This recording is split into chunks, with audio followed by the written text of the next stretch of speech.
So, all right, we're gonna start. Let's bring this meeting to order. It's the September 21, 2021 Newburyport Conservation Commission meeting taking place on the Zoom platform. This meeting is being recorded. The first item on the agenda are approval of the meeting minutes, and we have to do the August 17th minutes. And I think we're just gonna have whoever's here vote on that. So do we have any comments or questions on the August 17th minutes? Make a motion to approve them.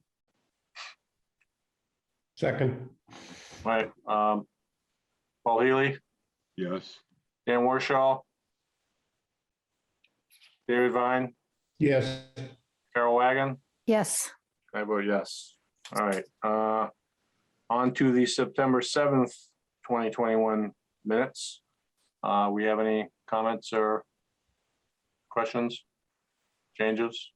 I had one comment, if nobody else did. Gretchen, let's see, it was on the, under the, now I'm gonna find out where my, let's see.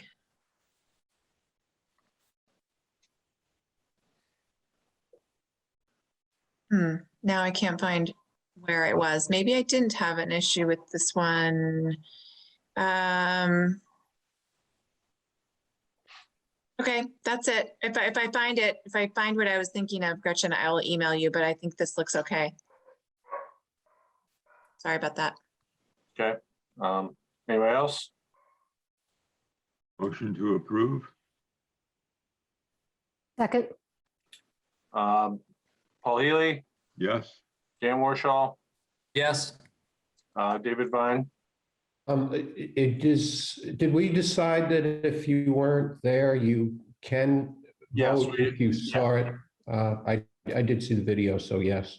Okay, Carol Wagon. Yes. I vote yes. All right, on to other items. Gonna blow my own updates. Anybody have any questions about blow my own right now? What's happening? That's my. Well, to start with, just a quick update, there's going to be an MRBA meeting scheduled for, I think I forwarded you the email today, scheduled for October 1st, which is a Friday, a week from Friday, at 10 a.m. It's going to be on Zoom, and they'll send out the Zoom link. And when I get it, I'll send it to you all. And the update is that things are stable out there now, for now, which is good because the dredging project, the Army Corps dredging project, has been put on hold for probably a year because they got one bid, and the one bid was twice their estimated cost. And that happened because essentially they went out to bid too late in the season, and all of the local or typically available dredge contractors were already booked, had already put in proposals for other projects. So the only proposal they got was from someone who would have had to bring up equipment from Florida. They didn't have the right equipment. It was just a bad storm of events that created that one bid being so overpriced. So they have to start over, unfortunately, and they're going to put it back out to bid in the spring. So hopefully this time next year, we'll be looking at a project taking place, but not until then, which is why the state has moved forward with providing funding for the Coir Bag project. So the state's now providing $400,000, and the city will cover the remaining cost, which I believe is approximately $50,000 additional, more or less. And we've mobilized the contractor, Sumco, and we applied for the DCR access permit, just finished that today. So now DCR has to review the access permit, and then we should be able to start mobilizing on site within the next few weeks, I would think. So hopefully that will, provide the protection necessary for the Reservation Terrace area until the dredge can take place next year. And we'll talk about all this more at the MRBA meeting, I would guess. Could you just tell me whether the utilities were all reconnected? The utilities were not reconnected that I know of. I know that they turned off the water to the 3 homes that were most in harm's way, and they gave them temporary connections from other parts of the street. So they do have water, but it's not from the original water line, which I believe has still been turned off, but I could be wrong, so don't quote me on that. It's okay, close enough. Thank you. Was there some additional emergency work that was done out there? I wasn't quite sure about that. There was in the moment on that day, when the emergency was taking place and they had the extreme high tide and wave action, they did put some rock in the space between the caved in road and the cement blocks that had sort of tumbled down a little bit. So that was to prevent the water from reaching further underneath the roadway and pulling out the remaining utilities and collapsing the road entirely. So that's part of what helped stabilize the situation 2 weeks ago. And that will be addressed in a final way through the Corps budget. Okay. All right. Next, on to informal discussion with Lisa Mead on Hale Street. Lisa, I'm gonna ask you to keep it to less than, I don't know, 7 minutes so we can get moving. Okay, I'm going to promote Lisa. Lisa, I'm promoting you a panelist. Annie and Tom Hughes, I will also for you. Okay, so they should be over in just a second to begin.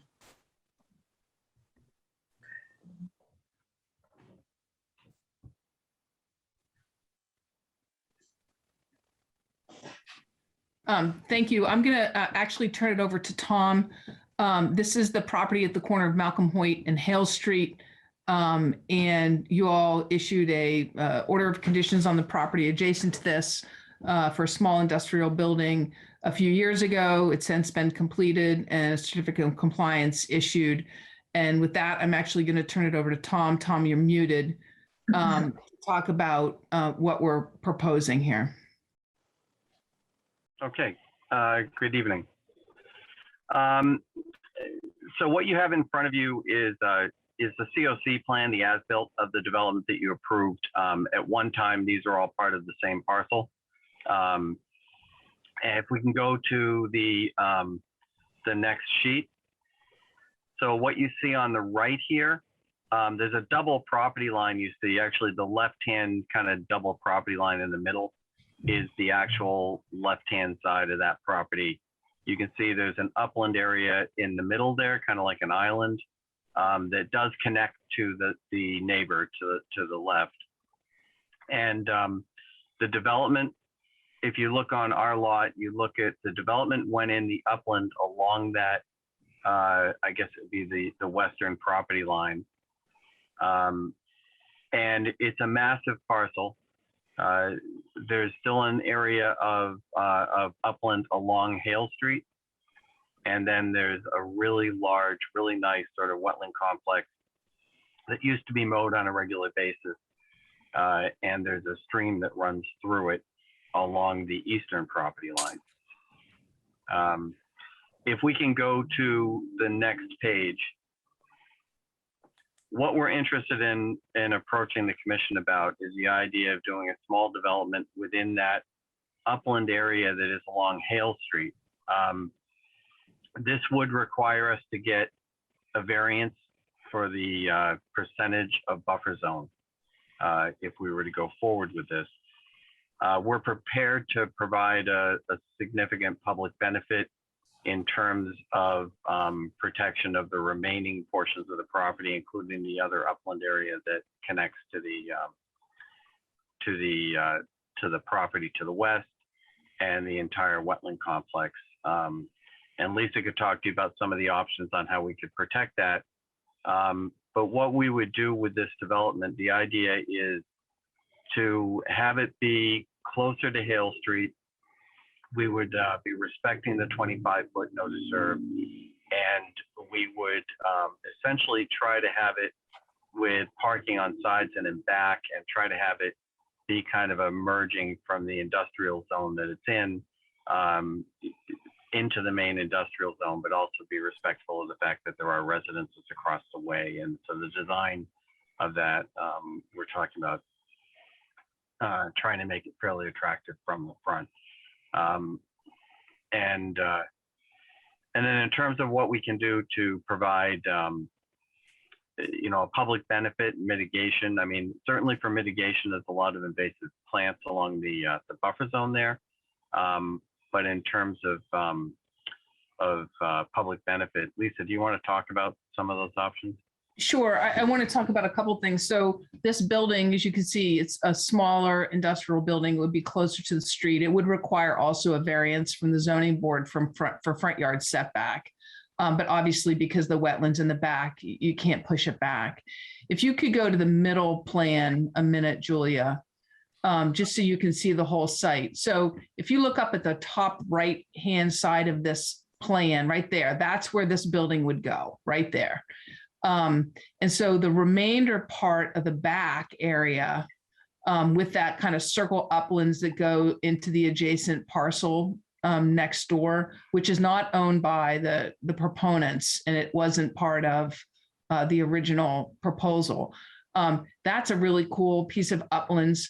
The idea was we could put some kind of a conservation restriction on the back part of this. It would, as Tom suggested, in addition to the ecological benefits and the diversity of the wetlands area and the wildlife habitat, would be seen as flood storage, which would occur no matter what. But I think it's important to mention that. And so we could do a conservation restriction. We could deed it over somehow. Be happy to talk about what would be of interest to the commission on that, which would prevent any owner of it from selling it to the adjacent parcel next door, so they could actually use it for lot area for their property. So we're here because we're interested in what the commission thinks about this. It's a significant parcel of land. I can't remember, Tom, do I want to say it's 5 acres? 8 I think acres? it's bigger. I want to say 8 acres. 8 acres of land. And we're looking to use the very front part of it where there is that upland, and then try to do some kind of public benefit for the rest of it.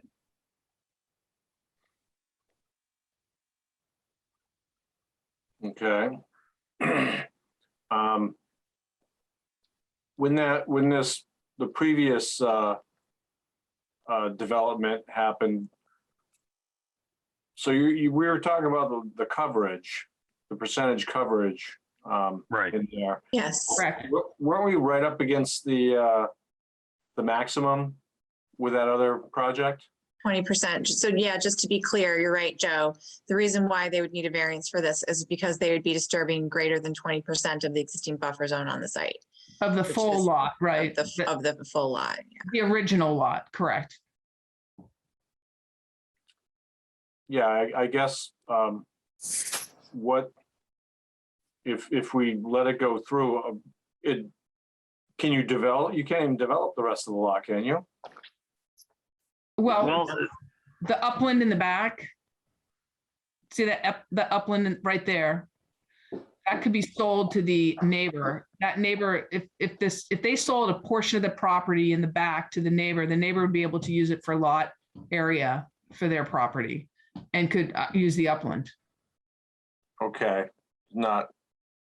I'm seeing 25 foot. That seems pretty small, but Because here's the, you're right, here.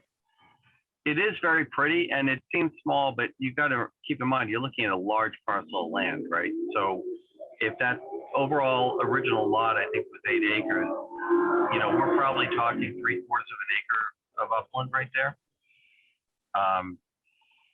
It's a pretty significant thing. The other thing is the geometry of this lot.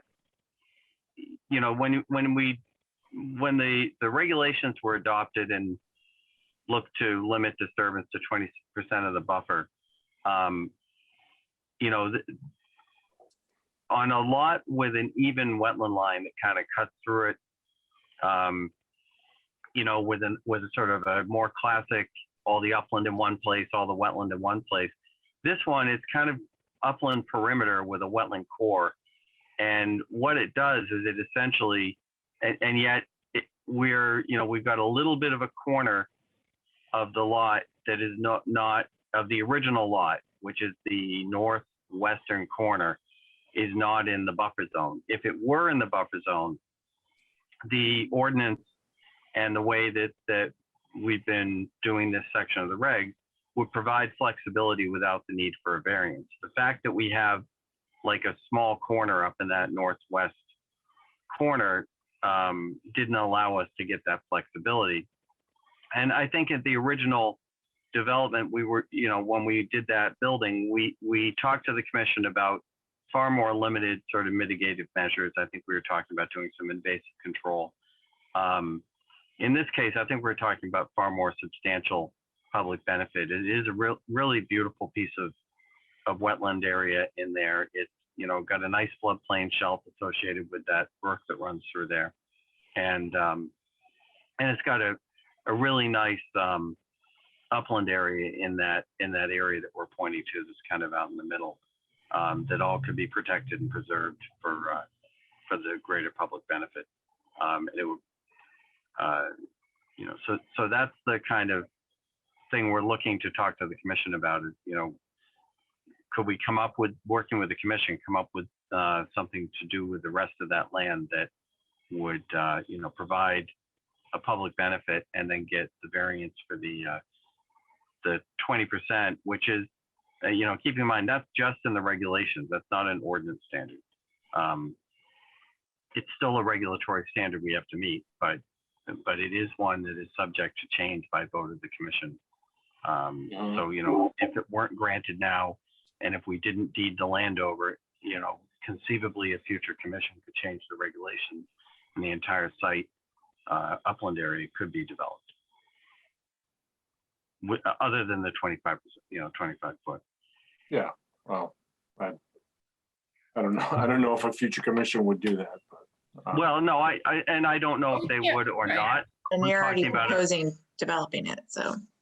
Yeah, Right. but what we're saying is we would essentially provide protection to that upland area that's in the back, as well as to the wetland area that's there. And that would be something that would be in perpetuity, and would not be something that would be, subject to any particular change with regulation.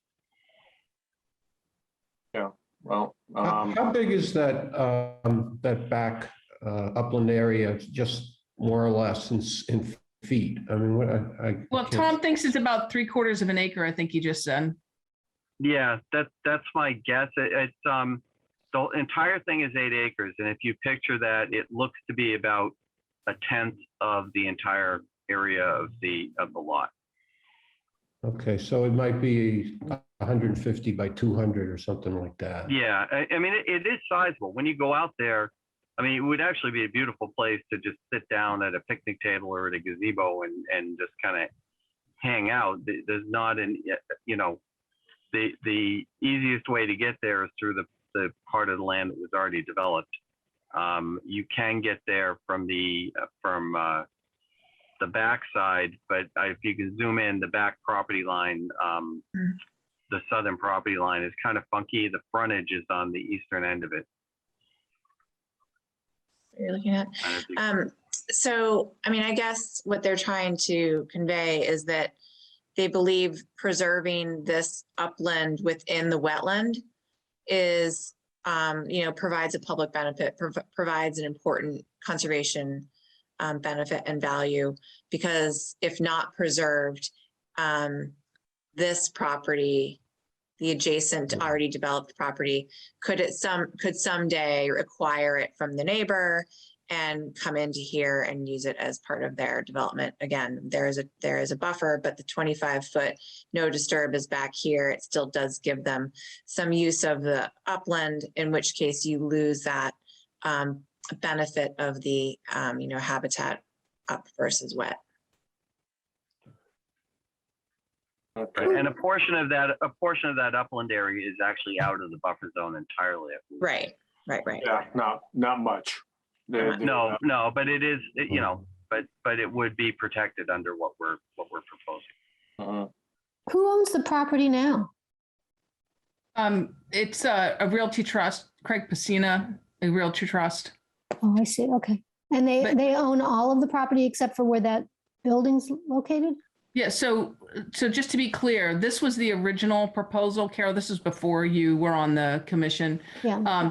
So the building that's shown on here is owned entirely by a third party.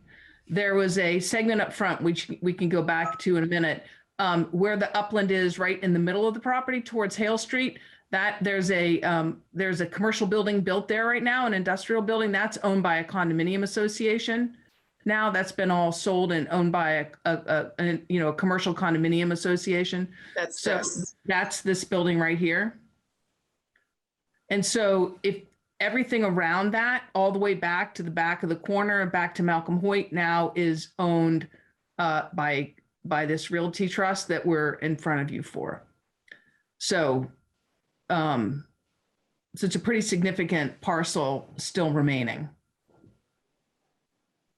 Yeah, I think I'd need a plan like this with the building that's already built and Yeah, a few the wetlands. Right. different Color. I'm having trouble.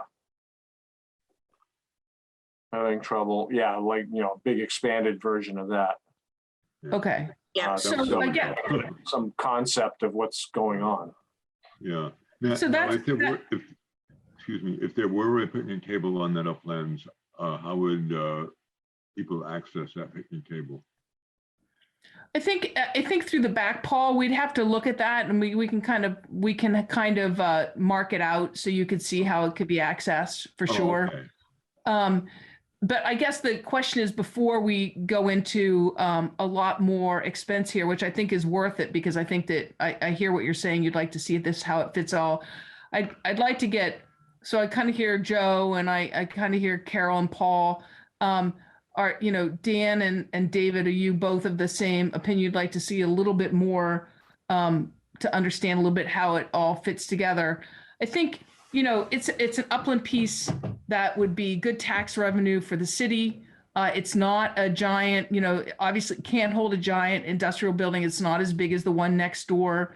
It's a smaller industrial building. It's a nice segue as you move down, transition down Hale Street, and would kind of border that corner of Malcolm Hoyt there, and then everything behind it would be open. So, before we go to that next step and kind of put a little bit more on here, I'd like to hear a little more feedback, maybe from Dan and David about that.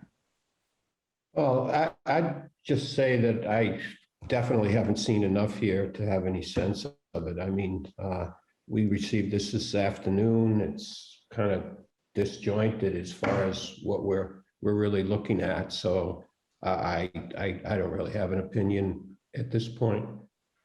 That's fair, I think, for sure. Dan? It doesn't sound to me like the threat of development of the back upland piece is it's I don't know. I don't think there's too much concern. I'm more concerned about offering a variance to develop more than 20% of the buffer zone in this case, in order to save something that I don't think is really under any threat. So I don't really see the public benefit part of it as being a very plausible argument. Yeah, I would, at this point, I agree with that, but I need to have, more cohesive information to go over. Yeah.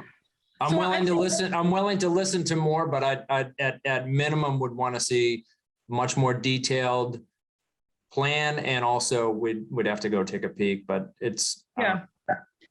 So let us talk to the client about that. I will say, Tom mentioned your 20% rule, which I think you guys all hold on to very carefully here, and it has certainly provided some protections. And I suspect that you want to continue to hold on to that. And so, I'd like to, we'll take a look at that, and we'll take a look at what we have here. but it might behoove everybody to be a little flexible and to see if there's a benefit to the commission on preserving that back upland and the rest of the wetlands area and the wildlife habitat that it protects. Okay, well, we can get some more info. We can have a little more of a discussion, informal discussion on that. Okay, And maybe that's great. more about the access to this as well. It's the access, you mean to the back part or to this? Yeah, parcel? to the back part. So Okay, that yeah, the public can definitely, David. Enjoy Got this. Great. For sure. Okay, Okay, thank you very much for your time. We appreciate it. all right, thank you. All right, bye-bye. Thank you. All right, take care. Bye. Bye. Okay, next item, we're gonna go on to DCR flowering pond update. Yes. Okay. So for this one, I'm going to Derek Schipper, going to promote to panelist, and Tracy Tarr as well. So they should be able to come over and see everybody and unmute themselves. And let's move to the amphibian protection plan. So Derek and Tracy, you can just let me know how you want me to scroll through this. And you can just give the commission a quick summary of the proposed monitoring plan. Sure, Julia, this is, oh, Derek, if you're going to start us off, I'll be quiet. I'll just give a very brief introduction and I'll let you talk because you're the one who knows what you're talking about. But thank you very much. We received an order of conditions for this project back in May of 2020. The project was delayed. In short, the pond will be drawn down in order to safely perform the work. However, condition 43 of the order required that if the pond is not restored by November 1st, that we have a plan in place for an amphibian protection. And so GZA has gone forth and developed this, and it's been prepared by Tracy. And I think at this point, so the project is moving forward. It's being bid on now, and there's a site meeting tomorrow, pre-bid site meeting. So it is moving forward. So I'll let Tracy take it from here, really. Thanks so much. Julian, if you don't mind going to page Sure. 14 of that PDF. Sure. The plan.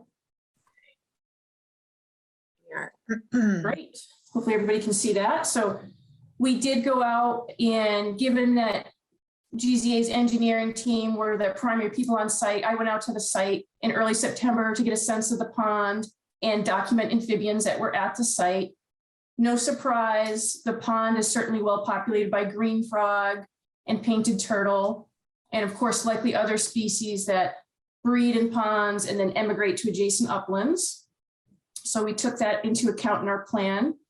And we assume that during construction after November 1st, we could encounter tadpoles as well as adult frogs.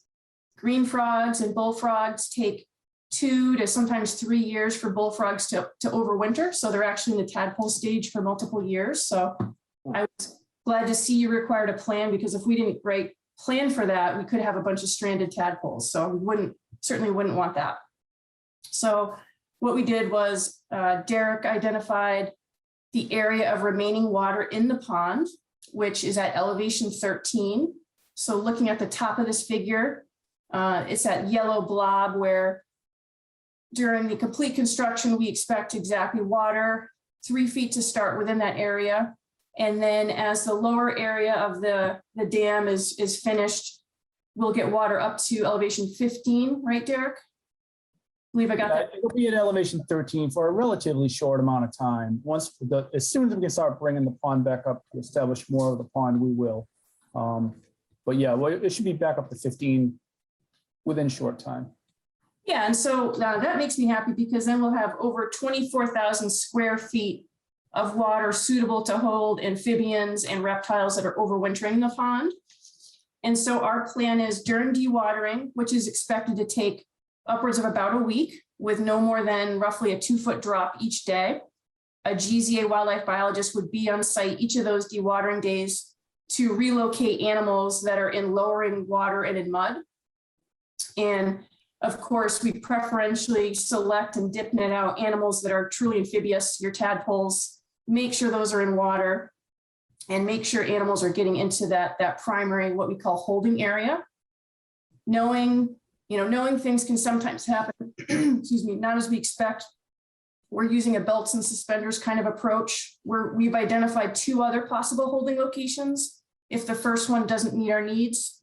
And by that, I mean, if we see more freezing than we expect, or the stocking is just too much to be considered safe, we have 2 other possible locations.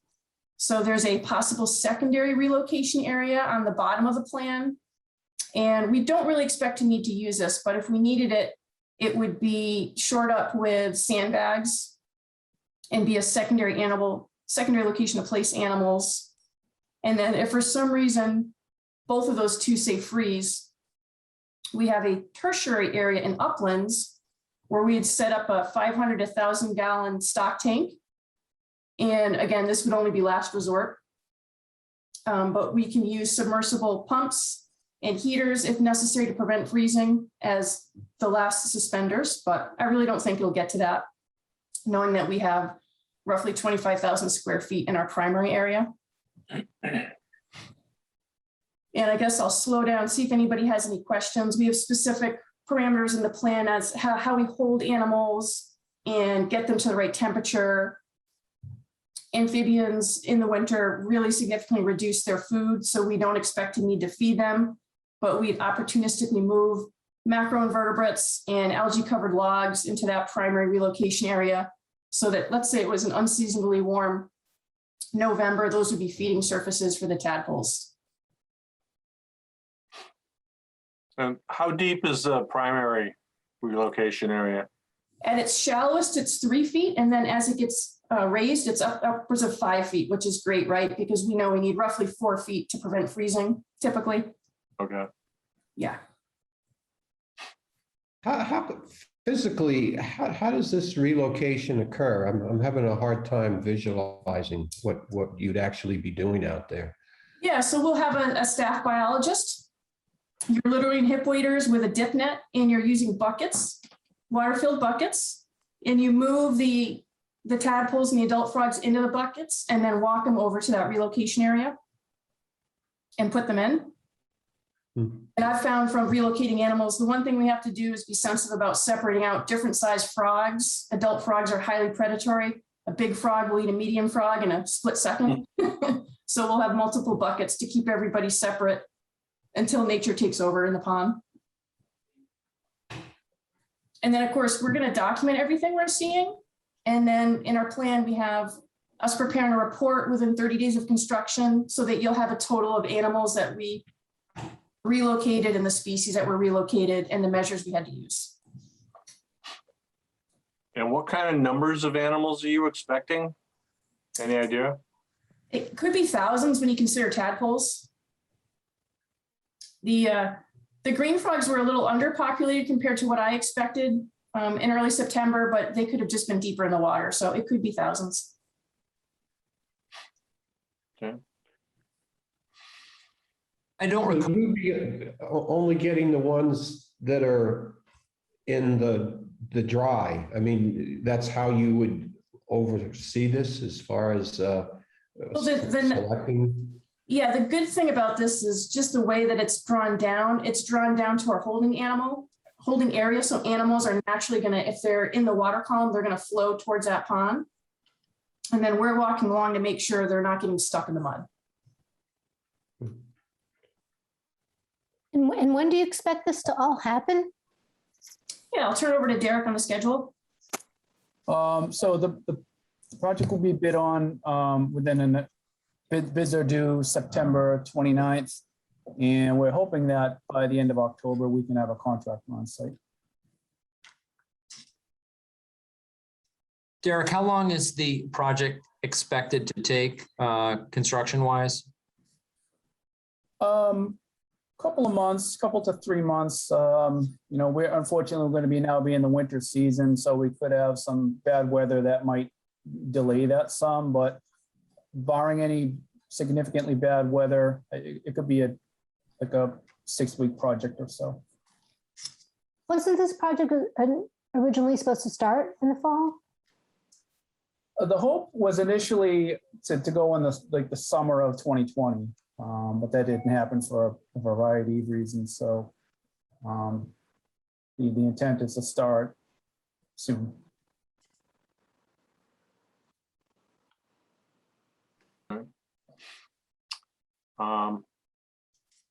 We got any more questions?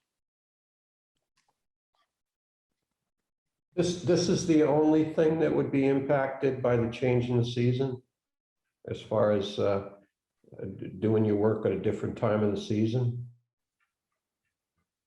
That's right.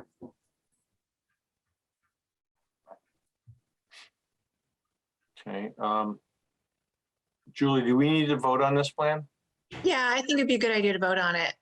But before you do, I just had one question, and it's just a thought that came into my head, which is this is really interesting what you'd be doing, relocating all of these critters into these holding areas during construction. And there, it's obviously a very heavily used park, and it might be interesting to provide some public information about this, or at least be prepared for how to address it when people come by and ask what's going on. I don't know if you've thought about any of that part of it, or maybe your holding areas aren't in a location over there where there are any of the public pathways.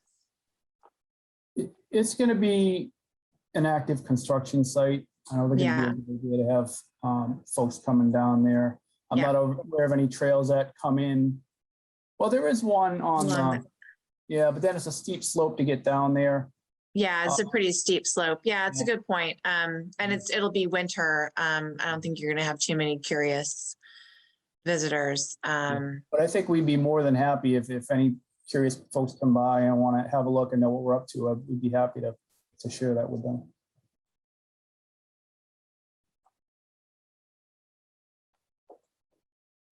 Okay. Okay. We got anything else? I think we need to get a motion to approve this. Motion to approve this plan. Second, Paul Healy, Yes. Dan Warshall, yes. David Vine, Yes. Carol Wagon, Yes. and I vote yes. All right, Thank you so much. thank you. Thank you. All right. On to certificates of compliance, request determination, and et cetera, et cetera. First item is John Marcheter. I know I butchered that. 10 Harbor Street, request for determination. Yeah, I don't see I do not anyone see. here, which is odd. But at the same time, as I mentioned in my notes to you all, I had requested, he had originally submitted a proposal to use sonotubes, concrete filled sonotubes, and I sent him back to the drawing board noting that those aren't allowed on Plum Island. He was going to come back with a revised plan showing the use of concrete blocks that he was going to cement together to make them more stable so that he could get the elevation, because it needed to be 2 feet above grade because it's in the V zone. And he had sent me an email asking for my thoughts on a solution that he came up with. And that was, I said it sounded good to me. That was the last I heard from him. So it could be that he's working on revising the plan still, but it just didn't let me know he wasn't going to be here tonight. So I apologize about that. Might want to continue. Okay, all right. We want to Motion to continue? continue. Okay, Second. all right. Yeah, we'll vote on this. Paul Healy, Yes. Dan Warshall, Yes. David Vine, Yes. Carol Wagon, Yes. and I vote yes. By the way, Julia, in your notes on this project, you referred to this structure as a garage, whereas in the RFD it was a shed. Oh, Sorry, that might be my fault. It is a shed. I don't know Yeah. that it is used as a garage. You're right, because he has to have it elevated. It's not big enough. Sorry about that. Yeah, okay, yeah, but so there's no plan to turn it into a garage? No. It was, Okay. yeah, it came through in his application as a shed, I believe, which we have right here. And I think that Yeah. is what he indicated. I mean, Yeah, shed. that's what it certainly Shed. looks Yep. like. Okay. All Yeah, right, sorry. Yeah, that's just me. okay. All right, we're continued to, that's going to the first Fifth. meeting in October. Yep. Okay. Yeah, October 5th. Yep. All right. All right, can I get a motion of public hearings? So moved. Second, All in favor? Aye. aye. Aye. Opposed? Okay. And our one item to Spofford Street has asked for a continuance. So, October 5th. You to October 5th. okay. I get a second? Okay, got a second. Paul Healy, Yes, Dan Warshall, Yes, David Vine, Yes, Carol Wagon, Yes. and I vote yes. All right, get a motion to close the public hearings. So moved. second. All in favor? Aye. aye. Aye. Opposed? Okay. Next item is enforcements and violations, 3Q Street. Yeah, I put this under, and it wasn't under enforcement at the last meeting. There was an order of conditions issued for this, obviously, but I moved it to enforcement because of the violations on the site or the work that they did without permitting. And we had requested from them some plans, some revised plans, a revised appraisal, as well as landscape plans showing what they had done. And they acknowledged receipt of the request, but I have not received anything from them in response. So no more work has been done on the site with regard to the garage. But it might be beneficial since we have not heard. I will certainly email them and ask them when they plan to submit these plans, but it might be worthwhile to give them a deadline, because we know how some of the times these things just go on and on and on. We should give them a deadline of October 5th, I think. I don't think we need to, they should have been working on it for minimum 2 weeks already. So they would have had a month. Yeah, they should at least show up to tell us Yeah. where they are or something. yeah. And I don't know what kind of a vote we do short of a notice of violation, but you may want to tell them that we will issue that notice if we do not get the information by October 5th. I think that sounds good.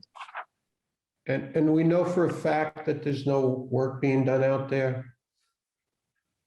Well, there's no work being done on the garage because they don't have a building permit.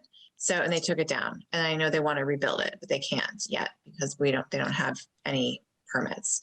So that's where things stand. But the work on the house was already complete. Landscaping was already complete. So for the most part, complete. So they didn't need to do anything else on that. So they're really just stuck with the garage issue, which is one of the reasons why I think giving them a time frame is important, because otherwise this could conceivably be one of those things that just goes on forever with an old garage foundation sitting out there. Yeah, and they need to get us all the information on the house and the landscaping, and they should have until October 5th, or we issue a notice of violation, and then we got to move forward with fines. And not that we've done it before, but I think this is an issue where we need to consider it. Would there be something in with whatever's being conveyed to them now about the next meeting about that the fines would ensue after? At what point that would happen so that they know, or do you think they already know? Well, Well, you have to issue notice violation first. Yeah. Okay. So, I could make it clear the process that would I follow, think that which would be a good idea. yeah, I can do that for sure.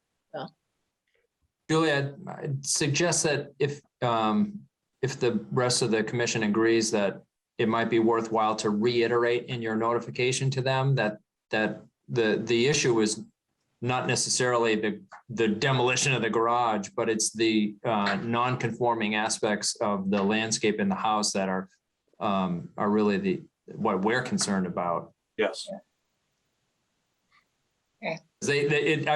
My recollection from their presentation was that they were very much focused on the issue of the garage and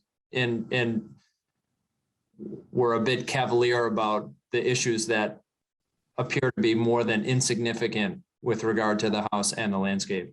Right. Yes, well said. I will do that. Okay. All right.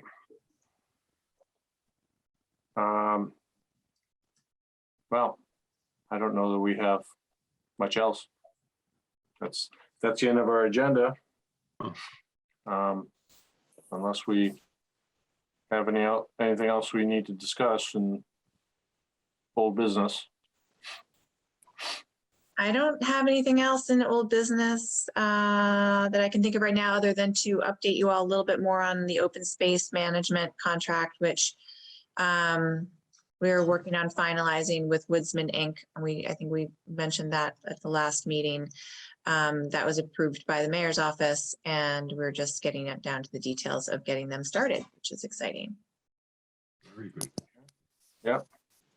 And one of the things that, after listening to the last meeting, one of my concerns was we were going to get into this assessment again on the 50% and so forth. And we were kicking around some ideas previously about bringing in maybe an assessor as a consultant to kind of see where we stand as far as the 50% rule. And I don't know if Julie, if you've made any progress on that. I sent you an email with, I did get a name from Jordy of an appraiser that he's used before, the city's used before, that he feels very comfortable with, has a good relationship with, and trusts. And that is somebody who we could contact for a peer review of any future appraisals that come in that the commission thinks warrant a peer review. So we have that sort of in our pocket. We need to wait and see what happens with this Q Street. We've requested a revised appraisal from them. So it may be something that we want to do in this case is that peer review. And I talked with Andy Port about it. He's, thinks that that's completely valid and something that we could move forward with. Yeah, I mean, I might want to say I'd probably like to see an extension, not so much what's coming next, but what we have in place and how I mean, we have a pretty good budget. I mean, is this something where we could bring in a consultant for an hour or two and just get some sense of where we stand? That you mean to sort of like review what we have in our regs and give us some feedback on how to handle that? Yeah, it seemed to be such a variation between the two methods that made me kind of wonder, maybe this last project that we had, maybe they were absolutely right. And that's exactly the way our regs read and prepare ourselves for the future where this will be happening more and more. And then make a decision whether we want to go that route. Yeah, it's a good idea. Wasn't there also some talk about changing the language so that it would also deal with cumulative changes so that it's right, which I think we don't have now, right? There's nothing about that. It's case by case. But if you have the same piece of property and, however many years later, then now it's a different story. There should be something to. Yeah, that's a bigger discussion. That's a more substantive discussion that I think also we need to involve the planning and zoning, or at least zoning. I think a peer review of our of appraisals and just looking at our regs related to significant improvement is one thing, but when you get into whether or not it should be cumulative or not cumulative, that's, that opens up a whole new bag of worms, because then you're talking about potentially different property owners, different projects taking place years apart from each other. And what's, you know, what's reasonable to, how is it reasonable to require or restrict a homeowner's right to improve their structure? You know what I mean? Yeah. come So I back just 5 think years that's going to be a later, tricky discussion. Well, Yeah. but even if it's the same owner, Mhm. couldn't there also be an issue if they came in front of us, you know, now, and then 5 years from now, they're like, oh, kind of like this guy on Q Street, right? Like, I did all this and we did it right onto the wire, but as it turns out, they did a lot more. And if they would have come back for that additional work, would that have even been covered? Well, we have, yeah, I think there could, we should talk about a time window in which that would be looked at cumulatively. And right now, unofficially, I ask people for within, if it's the same property owner and the same property, obviously, and two construction permits within the same year, then I say that to me looks like you're segmenting a bigger project to try to get under the 50% rule. So I've been just sort of asking if that has ever happened, which has happened once or twice. I've said to the applicant, we're going to want to look at both of these projects as one. But that's me unofficially requesting that from the applicant. It's something that we could maybe put in the regs, but beyond it being the same applicant and the same, you know, property owner, whatever, within 5 years, I don't know. Is that really segmentation, or is that just two separate projects? It's hard to make those calls. I think that's why we would need to talk with council. We would need to talk with zoning, and it's something that everyone would need to be on the same page about. Right, and it'd be interesting to see whether any other communities have something similar, a rule that's similar, because I think that would bolster our argument for something, for the change. So I don't know if you have some way to find out. Well, unfortunately, I would be shocked and amazed if there was any other community that had anything even remotely like this. Oh, really? Because our Plum Island regulations are one of a kind. I mean, this is something that you don't see really anywhere else that I'm aware of. Maybe, I mean, it's possible that there's some places on the Cape that might have something like this. I can take a look, but as far as I've ever known, our Plum Island regulations are very unique. Yeah, they were based on the water and DEP. sewer project, and Yeah. And Paul, DEP wrote a lot of those regulations, right? Yeah. And I They know required that them. when all those discussions were going on, cumulative effects were very big with them. They did not like cumulative effects, Okay, which is essentially what this is. You know. yeah. Well, that's interesting. So, yeah, maybe, It, you know, it could be in the final stages, the lawyers got rid of that, but Mhm. yeah, well, we should, Compliment and Page should know, or what are they, KPA? Yeah, Solicitor, they should have some sort of grasp of all that, but yeah, we can't let people segment projects like that. Mhm. And So it would be helpful to have something in the regs that would call Yeah. that out, even if in a very limited window, because right now we just don't have anything. They could come in, 6 months later with a brand new project that doubles the impact or doubles the improvement value, and we wouldn't be able to legally say anything about it. So it definitely is worth the discussion.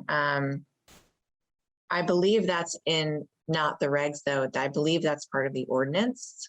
I think it was. Yeah. And so that's something that has to be passed by the city council. So that's a bigger animal. But still worth the discussion, for sure. Yeah. So what we could do is have an agenda. And next time there's a really light agenda, maybe ahead of time, I can send out a list of potential ordinance regulation changes to everybody. Mhm. And you could all kind of comment and say which ones you think are priorities to talk about. And then we could put a few of them on the agenda for an upcoming meeting. Yeah. That's like a plan. Yeah. I'm gonna make a list because there are some also just some minor like little technicalities that probably should be fixed. Yeah, and we would need to advertise all those too. Yeah, And strategically, we have a new city council coming in Mhm. soon, right? So, As well as a new mayor. yeah. Mhm. The election results yet? No, it's too early. Close. Yep, we're almost done. 18 minutes. Okay. okay. I spent 11 and a half hours at the Ward 2 polling station. Oh, And they had about 550 votes for Ward 2. So we should get well over 600. Should be good. More the merrier. yeah. All right. Do we have anything else now? All right. Motion to adjourn? Second? All in favor? Aye. Hi. Aye. Opposed? All right. Good night, everybody.